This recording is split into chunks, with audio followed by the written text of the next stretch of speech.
Welcome.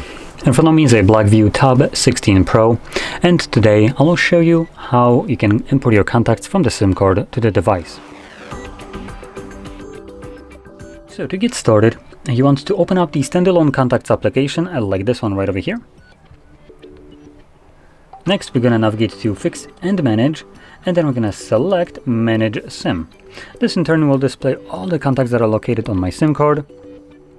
As you can see, most of them are grayed out and deselected, and if I try to select them, it gives me the pop-up contact already exists on your list.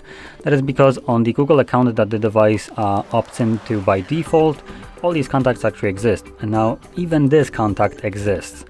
So just pointing that out, if you have this kind of problem, that means that your contacts are already there. The device is already seeing those numbers and contacts, so it's stopping you from duplicating them. But if we select this drop-down right here, I can choose to import contacts to the device, which in turn should automatically select all of the contacts as none of them exist on the device itself. Additionally, obviously you can deselect contacts that you don't want, and from here, click on Import. This will import all selected contacts, and when we go back to our contacts list, you should be able to see them in your list right over here. Now, one thing to keep in mind is depending on where you have imported your contacts to, you might need to change the display location. So right now, the device is pulling contacts from the Google account, which already had these accounts. But if I click right here on the Google account icon, I can also choose to display the contacts from the device or the SIM card.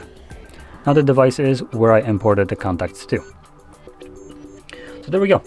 Now, if you found this very helpful, don't forget to hit like, subscribe, and thanks for watching.